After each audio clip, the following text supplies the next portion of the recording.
The first thing Ethan noticed was the delay. Not a lag, not a glitch, a delay. He was standing in his bathroom at 2:47 in the morning, half asleep, front camera open, just checking if his hair looked as bad as it felt. The screen flickered once.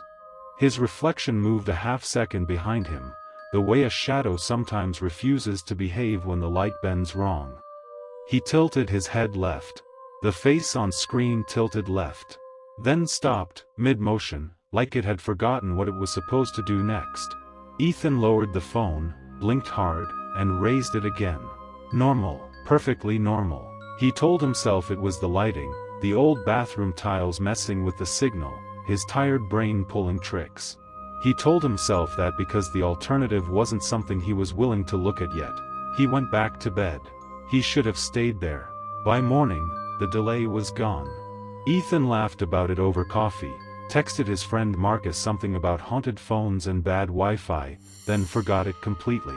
He forgot it until Thursday, when he opened his camera during lunch to check his teeth. Spinach, always spinach, and the man in the screen didn't blink when he did.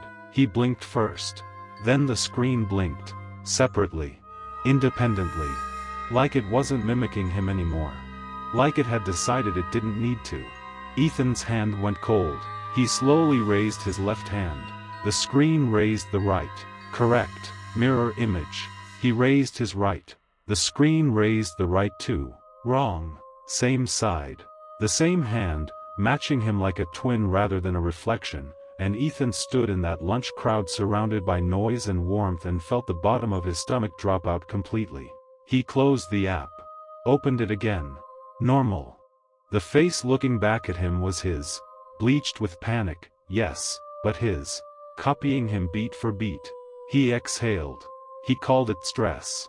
Quiet, self-deception. He was very good at calling things stress. That night, he sat on the edge of his bed and opened the camera one last time. He needed to know. That's what he told himself. He needed to know. And the moment the screen loaded, his whole body locked. The face was there. His face. Still. Perfectly still. Not mimicking him, not delayed, not running half a second behind. Just staring. Straight into the camera. Unblinking. Waiting. Ethan hadn't moved either. He was frozen, phone trembling in both hands, and they stared at each other across that small glowing screen in the dark of his room, and for a long, terrible moment, neither of them breathed. Then Ethan's jaw clenched. He felt it clench. Felt the muscle tighten, felt his teeth press together, his impulse, his body. The face on the screen didn't clench, it relaxed. Slowly, deliberately. The corners of its mouth pulled upward. Not wide, not manic, not the grotesque grin of something pretending badly. Just a small, quiet, private smile. The kind you wear when you know something the other person doesn't. The kind you wear when you've already won. Ethan screamed and threw the phone across the room.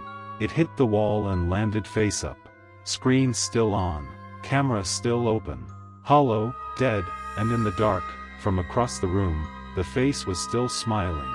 He never used his front camera again. Sold the phone. Bought a new one. Never looked directly into any lens unless someone else was in the room. His friends thought he was paranoid. His therapist called it anxiety. They hadn't seen the smile.